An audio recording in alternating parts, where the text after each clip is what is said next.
ایک دودھ بیچ رہے ہیں اس میں پانی ملا ہوا. میں گوشت کی بات نہیں ہے, سب پورے دنیا کی جتنے بھی آئٹم ہیں سب چیزیں اس میں شامل ہیں.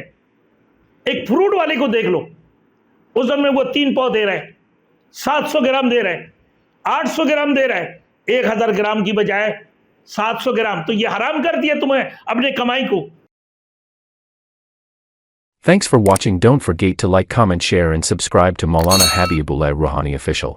مولا میری خبر لو, برباد تو ہو چلا, کچھ اپنا زندگی کا اعتبار نہیں ہوتا. 2 دن کی زندگی ہے, کب مر جاؤ گے پتہ نہیں ہے. تمہیں حلال کی تمیز نہیں, تمہیں حرام کی تمیز نہیں ہے, دوسرے کو لوٹ رہے ہو. تمہیں معلوم ہے کہ ایک بندہ بیمار جانور ذبح کر رہے ہیں, وہ گوشت بک رہا ہے 600 روپیہ, 500 روپیہ, 300 روپیہ. میڈیا والے آگے دکھا رہے ہیں بڑے اعلیٰ قسم کی, لیکن وہ چیز نہیں ہے جیسے گوشت ہونا چاہیے, صحت مند گوشت نہیں ہے. اور ایک بندہ صحت مند گوشت بیچ رہے, اس کی قیمتیں آسمانوں کے اوپر. ایک دودھ بیچ رہے ہیں اس میں پانی ملا ہوا. میں گوشت کی بات نہیں ہے, سب پورے دنیا کی جتنے بھی آئٹم ہیں سب چیزیں اس میں شامل ہیں.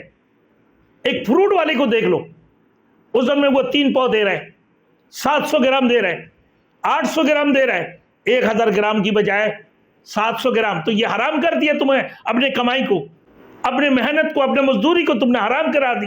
اور ایک بندہ مزدوری کرتا ہے کہ جب مالک سامنے ہوتے ہیں وہ کام کر رہے ہوتے ہیں, جیسے مالک پیچھے جاتے ہیں وہ اپنے ہیروئن چرس پینے لگتے ہیں اور اپنے آپ کو گپوں میں لگا دیتے ہیں.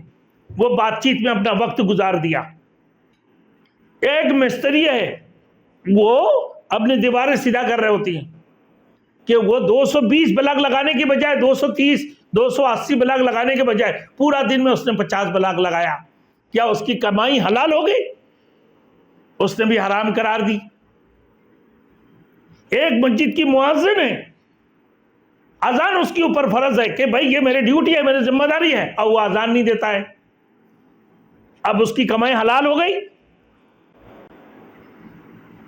ایک امام ہے, وہ اپنے امامت کرنا اس کے اوپر فرض ہے, اپنے امامت کو چھوڑ دیتا ہے جان بوجھ کر.